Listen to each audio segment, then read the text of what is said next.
Vantong official channel khir tu le ngai thatu zong zong te vo in India ram ni poimo Republic Day January ni somni paruk kumsang ni somni panga pathian ni hian du sakna chibai kan bu ka chau tun tu ma hian ni min lama mun pui khuwa a mi panau pang pahni savom puin a bei chungchang na satak maya liam antor dan te an chung ko din mun re theile har sa ve tak chungchang te tin pakhat zok savomina abei pheichu tuna hian Aizawl Civil Hospital a enkolmek ani in a hmel po mutlak manglo khopin savom hian a soisa a hemi chungchanga thuchiang zok hretur hian munpui branch UIMA president pungur thankhuma puwalte kan bedon ani hemi ma hian thu toite han soilok kan dua kan channel masa kan ron soito a Vantong official channel subscriber nuai khat kan tlin hnu loka kan channel chu engemo harsatna awangin suspend tura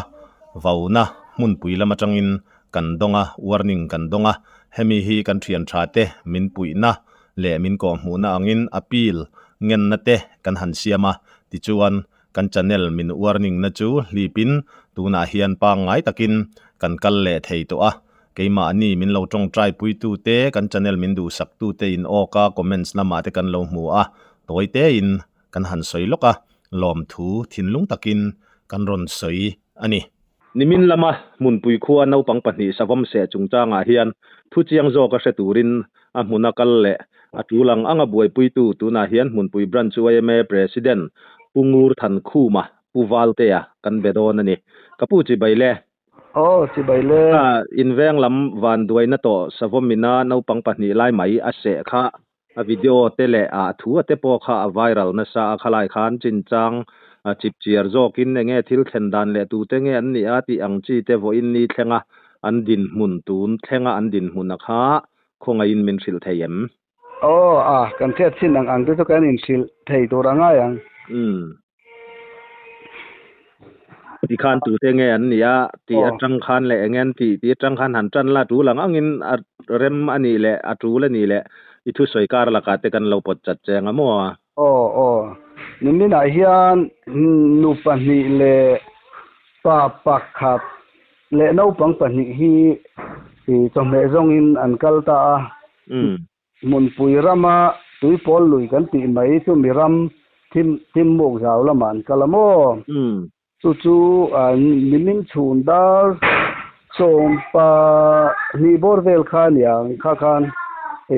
savomina no panga se thu kha phone call kan dong ta chuan kan han plan khania chung no panga se te chu pakhat hi lalpian ruala anu al mo chuaki kumsom le pani ania pakhat hi deni zo than puya apa zo set puya chomi te pani chu ani poka kumsom pani vel bokania som pakhat som pani vel ania an kumza te mo chu mi te chu ania chu an ton dan ania anni pani no pang pani hian an tong nol mai ani mela omzia chuan mo chome zonga an nu te pakhat anu akala pakhat pa akala chu api akal tel bokani chumi chu ni deuh maya an ni dana chu mo an kumza len mingka ka soi chiang chu mo soi chiang he khalai kha eng tiang takin nge savom khan eng tia bei mai nge an ni khami an kal kha ui hi an mani ui vul ve hi an suai ani chumi an ui vul ve an suai chu an kal viau to thowa timayang chundar som pani vel ani to wang khan chome te po chu an tumbu le ilo ai du te eng mo te chun lanual to ni chumi a chuan an ui te kha an bo tak vak wang khan no panga thu chang chu an ui bau na lama khan no pang kha an kal masa deuh seta nu le pa te ma deuh khan chumi an ui bau lo omna a chuan an han kal kha savom chuan a lo be ngal tamai ani savom kha lo an lo bau kha lo ni tur le ui tha khan mo chu savom khan in a lo be a savom bunei na no te nei bunei khan i wang khan chu pian ro la zo ka hi alo bo tlua lo beya an beya an bo tlua katia ase nia alan nuwa khan anu anunga kalve pakhat bokha aron bei ve le ta mo maro chu deni zo than puya zo ka hi chu aliam vak lova aliam na lutuk lova alo bo thuk na lama khan ani kha alum ta dei mai mo chu a him pha kha ni me ran soi an han soi dan khan mo a bo thu kha aluma chu a zui lova chu tia ang chu ni ani mai na lang amuna oi ani mo khami oi lutuk angin lang lo ma se la hei pik deu tul pik deu thing klukar bula chu a bu om na la chu na lo om awang khan mo a han nai zo khat khana bo chuwa beya chumi be zo a chon pakhat han be le kha ani bo lo no pang lo hlau nen lo nem son ka lo nem son a rit lutuk te chu ti en ti a ti mo chumi a chu a thiam pa chana tum ve ni mo tum ang em chu ni lawan au se lo mo chu aron be ve thola ya kha lo nem son ka tuma ti mai mo lo aron bu kha lo nem son te ka tuma rit lutuk te chu ti ano pang zon mo ti chuan an liam tor dana kha an liam tor dana hi chu a be nu nung zo ka chu among ta ma khel vel hi a hai pil nuala chu kal hei thei lo khop khan ani po khan ni thawa kan zon thawa wang khan chuan lalpian ro la zo khi a be na sakhop maya a mel mai hi a mu tlak vak lo mo chuan a beng te hi a kauter tur maya tomi pialama chuan a khela ve tho hian a mong tam chung a kong nuai si khela hian a se na ni turang hi mun hi a lian deuh hianin a kak doi mai mo chu anin liam dan ti chuan khalaya savomina a bei kha dareng zat vel nge in riat kha chu kan se tu dar som pani ka phone a khan min don phone kan dar som pani hi tu lari lo cha kan plan chho ka information te kan pe kan plan chho ka kha chu som pani kha ri zui nga som pani ania in khuwa tang khan a hlaim lang ringe kilometer nga vel se tan yang ba ka kong thalo hei man lai fe kong kan ti ang de umai te nia ti chuan in han boi pui zui tak dan le tun thlenga an din hun kha chu kan han a masa anu le pa tena an lo sia ta an don phone masa kha tu a masa kha aliam dan ten han soi khan dam doi le ilo king khan atlan masa hi mi panga bor velan omamo an ni khan to an lo zuk theng masa ke ni ho nol pui na kan duk sen te pe ka tu se zep tu cheng lavadar ni bor vela lo chon thlen hlei thei lova an kal na kha phone tlang tho si rol khan an phone te kan lo nei vek si lova mun lama te khan kan zuk in bo na sang reng mo atla masa te po khan in a khoi lai tanga kal nge khoi lai nge ti vel a khan an in bo kwal vela ti chuan an zuk boi puya kha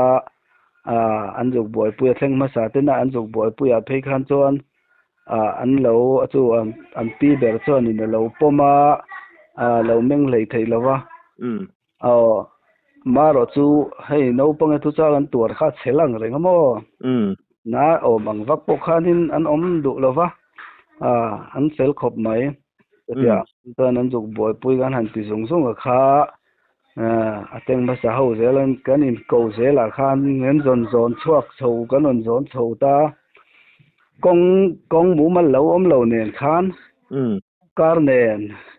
hatia in zon nen khan hei mawina in tau hliam in tau lo ol sam bok nen a ti tak lei thei lova mo man mo lei thei lova chumi chu an din mun chu ne ti chuan tluang tak chuanin dar na bor vel dar nga rik don a khan kan in zon thlenga chuan kan han ti fai zung a khanin hetilaya nurse om anin an ti fai zung a kha ron tlan liam chho pui ta ni mai mun pui lam chu mo aizol lam chu aizola hian dariat bor vel khan kan thlenge an tia in khom ban ang vela khan chuan civil pon an lo buai puya an lo tia pakhate ro kha chu aliam na lo zo ke ro kha chu first aid te an lo pe a engemaw an lo te an lo hnoya an ron haw le mai ani hmel amaw pakhate ro kha chu damdawiin a awm lo chi zia zang ani lova elmu tlak awm bawk si lo an mit meng hlei thei bawk si lo le hliam neuh kha nga wangin anu te le apute ten an awm pui amaw izol civil hospital a khan wat pa ngai kha an chan chia lo wangin female surgical an tin ka sia female an da de amaw mi pa mani surgical bed number 5 khan an da in ka sia ni jana kha chuan mo pian rual a zok khatero la pian rual a zok eng ang chung kuang en ni eng ang chung kuan tela api le pu hi an la oma chuan anu nu te zo kan ni ta mo an mani ta ka hi chu side lo lama tanga side lo lama umma zo kan dia apa po hi side lo lama tam zo ka mo tuna po pa tu side lo lama oma anu in heti lama a pui boxi nen khan mun pui lama cho no pang cho anin sikuran don kalamo tutia anga nu le pa in chen po ni chong lo khan anu le pa khan no pang awang te po ni ang chu le mun puya an pi le pu ten oma wang khan an heta pui ani pian ro la jok chumo a pakhat zo than pui ro kha chu mun pui ni pa ngai nu le pa te ne na heta oman ni khalai kha puwalte engang chung ko nge kan ti chan kha chu mo i soi tho ta kan hemi ke tingtang lo ne ya ei jong ei bar han dap ve mai kha ni em ni tingtang lo nei pa ngai an ya ang ko sak po le lama chon jep thu cheng lowa ko sak pan ve an ya ete ang lo ni ka ra khanin sikul so in rin ni te lo ni ne no pang kha no le pa te po khanin ka ti zong khan eng sum chang thlai te lo lak thei ta kin ti in to me zong khan an suai ni deuh ber mai julai chu ni e ka pian ruala mel mu tlak mang loin savom khan soi sa ni ya an chung ko din hunte han ngai tu khan an khongai thak hle in kan ria ngai su wang pol na te po a hau tak don si amo kotlang kan phut lui na chan te pon ya khosa pan ve box si nen sa ve bok nen soi nu an han kalna le ilo tur thleng te po khanin boi thak ve a ai zol han pan te hi mo te anga hian tuan kalai kan a theyang angin khotlang in han boi pui yang atero ni chu lai chu ka a omna uat le bet te po kha puwalte khan an soya we me president ania he kan channel lo ngai thatu kan du kan no mani chuan alo mo tin kan ringa chung ko khosak har sa ve tak mai an ne tong kam moi tong moi lo ni lo sela mel hlak lovin ti khan engen maba ka zai ngai te hau tak taka engkol te langai tur ang te po ni khan alanga chula ya chu an mani khongai tu kan no mani chuan ti la ya kha ri rualia nang renga kan soi lokani ti chuan puwalte ti khan savom kha no hruai ania engtin nge an no bo eng tia nge ti te le no kha eng za nge lo nei ti ang te kha an muem an no bo ni lovina mai na atlan bo tanghal mai ni hnela mo ka no nei himala ni dewon yang no hi ala te lu tu kan en ve chi ala wa then ka chon an han en thobo mo no hi amit po la keu lo no pakhat lo ne ya pakhat chon ni hne lan han en khan chon chu ti ang vel chu ni chu atlan chet san ani mo missing khatia angano pang pani an khoi ta ka khan thom anu le pai nan ne an han au teng tung nen khan atlan bo eni vel anu te chu engtin nge kan ti zui soi te khare mem engtin man ti zui lo achan chu an han en na akal ten an han en nangin tu ma nan khoi lem lo mo in kal san vele top maya achan chu then khat hei thingtlang te chu ngai dan mol mang deuh nei te hi kan ni wang hian forest department and local don chu tiang kha tiang an tia engtin ma khoi kha an kan phal lo ni chu ong khan kan i wang khan ni e khalai kha kan sezui chak mai maya ti dan tur om tak chu ani bere a te ro khalai kha chu ya eng tia vel nge savom kha puwalte alian apuitling ani wang khan mo alian payan ti maya anau pang pani po chu an biak thei renga wang khan anau pang pani zok po khanin alian lutuk an te kan nim son kan tum na lama khan min don bo pona rip lutuk ten ti vel mai mai mo apuitling pa ngai ani mel he nu le pa te soidanin mo savom nau suai lai kha chu alian thokhat viu tura da tai la sunga sumruk borvel chu ni sim anga te ro ni turang ti chuan puwalte khalaya khan tun malamin in khuwa kha savom atam sim nge ni in khorama khan sa lat tam deuh sim em sa le ilo tak sadang hi chu atam em po ni lo savom zo ka hi hey forest department lampanga tanga engamo hum halna om tia kan injip tir de wang bok hian atam angreng kai hei kan muwa kum tin deuh tho hianin akut chu kan tur ani deuh mai chulai tak chu ni karon zo du che khalaya khawan duaina dang alo thleng fo to MT lai kha mo tun na ya po hian tun nai kum ni kum thum po hianin van duaina hei no pang changthar te poina an chet tur hian savoma wang hian kan in zon chuak zeu renga mo ani chu khalai kha azia lo angreng khopin kan sedewa chu kumina phei kumin me ya po khanin kumin han tilani kumani to zo kan khorama hian lowa hian achu aron chuak reng mayan tiamo chu mu thein hei khogu bela te phei hian chana video hian an lo la thina en kol le hum hal ni chong si lo ang khan lo nei tu te ta na la om han om mai thei lo tur ang chi khan ni kum phan kan mureng maya chu ti ang te chu om mo nun na chan em kha chu inom lo om lo wa savomina ase engemo an ti a liam hi kan oma han ser le engemo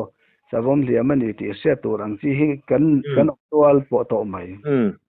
en po ni selani evan duai achunga nun na em tan khachu inom lawa van nei thak ti tamai ta ila chu ti rualin har sat na to pha tam takan no ma kha tu na po enge ni mel mu tlak mang lo han siam po ni selana kin zela ang nge ni ang ti kha ngai tu pui tham tak mai ania pian ruala no pangte mi pa no pang kum som pa ni mi kha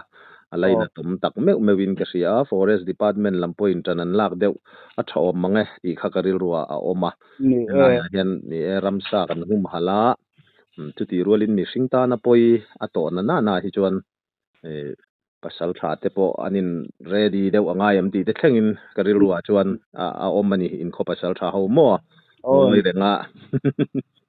chung te kan karil ru kan soi ni chu tia chu ni mina kan han thleng lim po chu mi in an han mel an han mu kha inga tinge zon chi ni chu savom chu anau te po nga tinge chu ti anga inda sat som vek ta chu ti vel mai mo hai enga mo thin rim tong ka kha kan nau pang mel te an han mu phei kan chuan thin rim tong kam deuh kha a om re lo thei lo thi na mo ni a kha chu lo thei lo ani kan soi zau du loka tin pian ruala po alaina tom hle maya forest department lam po in ayang kol na sen sawang chi te kha tum thei dan te kha a om ni khang ka sia mo forest department kan khan khotang inin han boi pui chhozel tura ngai la tro chu ni min po chuanin ro pui chi forest division hnuai om kan ni wang hian anni po ka kan vasila an lon tlan ve nga la mo a thei angin chu an liam le i lo thleng po khan an plan chu thleng in ti mai ang motora an plan aizo laman pan thleng te po khan an oma an boy pui a enge mo ma min lak sak tura ton kan ngai an ni zo khan don ve reng wangin mo ni thei to chua an ngai tua zui ze la kha kan du sak pui tak meu ti kha kan soi duwa ti chuan puwalte mun pui kha kan channel lo ngai thatu mi tam takin riat lo ve the ania toy fel de khan khoi lai om nge ti le ineng zat mi sing zat han ti vel te kha min han sil thuak theim mun pui hi mami district kan ni rolin he mi leng pui airport hi thak lok ti mayang kotlang lama om mani se chaka hian kan in ngai let ding zo ka kan sei da airport chunga kan ni wang hian ni lengpui airport atangson kilometer so ania kan khokong te dana hian mo chu kan ni ma mi district kan nia kan khwa hi in jani somnga te kan han in chal ve a ara chu jani somli le pani ti borvel jani somnga chu kan ting che lo mai thei chu ti vel chu kan nia mi sing po hi kan thanem ve to a sangkhat jali borvel kan ome chu ti ang chu kan ni kon nuam takan i don chu pat ti thiam deuh le du tho deuh chon in zathum hanin chal thok te pom don ani chu atro ni engpo ni selaka report fel fai thatak mai minan pe kan lom khop maya report min pe ka khan soi mai emo atlang kom na ta na han soi du sim ile nem nei em lo wa soi mai o mang po mo heti anga chet kan han to ta ka chon ni ma mi lak saka ni sina kan soi ang khan forest lampang emo engamo lama an ma ni an in sen so te an pusu ka engamo han ti na tu te so om thei seng chon du thu sam tin nin boy pui tu te nang ni ang te po ni ang chu youtuber ti ang reng te po in tiang hian min on ngai venan chunga kan lo ma dam taka an om thei na turin le an ma ni po ina heti anga thataka hun an man thei na tur khan kan in du sak ita sela hemi anna tungchanga boy pui tu rong te chunga khan kan lo ma tin in lo set ve atan po ni ta sela una po har sa taka kalten ni wang khan ngama sum faya han pe tu te po tam takhan omang ti kan ringa at ang zonga te tin motora han la tu na po an ai zol kal na motor teng te po hi hetilaya kan nula vice member nula kan nei chumi te chum kwa chon ti khan an han fur le a khang zonga te po khan alom omatin nang ni poina thei anga azau thei anga ma min lo lak sakna te po khan alom om kan ti dam takin dam ro ina tang chon an non chuak le turanga ya ole ke ni point du sakna sang dar kan hlana pathian zara dam felfai thataka an non chuale ngai kan du sak pui tak me ni report felfai thatak main min pe kan lom lu tu ke namona khati zong kha tun tumata na van tong official channel kan thlir le kan ngai thak ho thei ania kan channel hi subscribe like comments le share te min lo ti sak ram turin in khongai na kan ngen non le chau ani